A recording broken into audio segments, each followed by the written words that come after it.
Hey guys, welcome to the new Rachel's English mini-series, Interview a Broadcaster!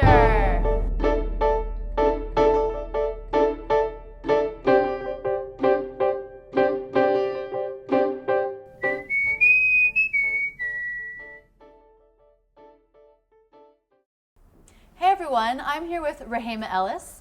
Could you tell my audience what you do? I'm a broadcast journalist. I'm the chief education correspondent for NBC News. Great. Well, I don't know if you're aware of this, but another term for the standard American accent is broadcaster English. So people all over the world are looking to those in America who deliver the news as a standard for how to speak American English.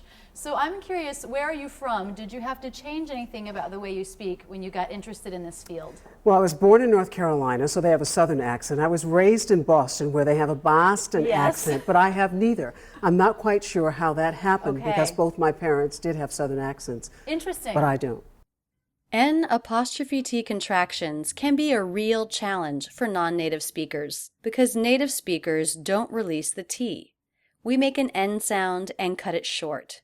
Don't, doesn't, can't. For example, did you hear how Ms. Ellis said, don't? But I don't. She didn't release the T. That would be don't, don't, don't. But I don't. But I don't. But I don't. But I don't. Wow, so you didn't have to work for it. Well, I won't say I didn't have to work for it, but I had great teachers. We're standing in front of the Education Nation banner, and I don't recall. I don't recall. Again, no released T sound. Don't recall. Don't recall. And I don't recall, and I don't recall, and I don't recall, but I don't think most people hear themselves with an accent. But I watch television, and most of the people on television didn't have accents. Didn't have accents. Again, no released T in the N''T ending. Didn't. Didn't. Didn't have accents. And most of the people on television didn't have accents. Didn't have accents. Didn't have accents. So I'm not quite sure why people do, anyway. So when you're preparing a text to read in front of the camera, how much time do you spend with it? What do you do to sort of help yourself prepare for that? It's crazy to say I spend as much time as I can or I'm given. Sometimes I'm not given a lot of time because you're rushing to an event and it's happening now. So you don't have a whole lot of time. You don't have. Don't have. Again, no released T. So you don't have a whole lot of time. It's like, so what I do is I'm a fast study, I'm a fast read, and if I write my script on my iPad or my laptop, I will read it over as many times as I possibly can because I want to hear, out loud, because I want to hear how it sounds. Great. What do you do when you come across a word that you don't know how to pronounce? I ask my producer, Sue Crow. Okay. And then you hear it. Is it better for you to read, visually get the pronunciation, or do you need to hear it in order for it to make sense? Sometimes I'll write it down, trying to write it out phonetically. Yep. And I'll just ask someone, say it to me again and again and again. And repetition. Right. And otherwise, I'll try and change the word. Okay. To something that you know. That I can pronounce. Hey, that's fair.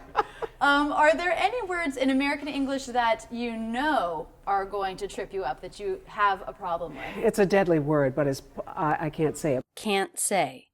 Can't. Can't. This one is especially hard because if we don't release the T, how do you know it's not can, the very opposite of can't? Check out this video that explains the difference.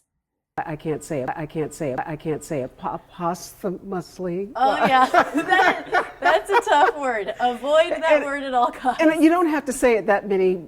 There's not that many times that you have to say that word. But if I do, I will change it if I can. Because as you can see, I can't say it. Right. Yeah. You say it. Posthumously. Oh, see there.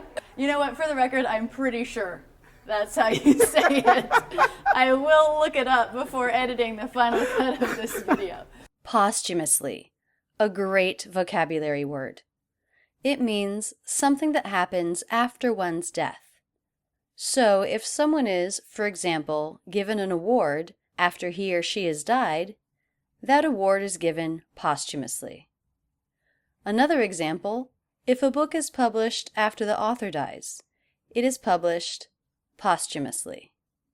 This is a 4-syllable word with stress on the first syllable. Da-da-da-da. Posthumously.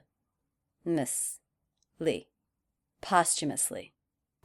All right, well, thank you so much for your time. I really appreciate it. I know my audience appreciates it. My pleasure. Follow Ms. Ellis on Twitter and check out her segments on TV or online for a great example of American English pronunciation.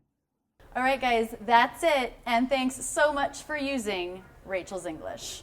Check out all the videos in the Interview a Broadcaster series by clicking here or on the link in the video description below. If you liked this video, be sure to subscribe. Either click here or in the description. But don't stop there. Keep learning with my American English in Real Life playlist, my Ben Franklin playlist, or my Word of the Week series. Click on me to check out my channel where there are hundreds of great videos. Don't forget to visit my website where you can learn about my premium membership and online courses.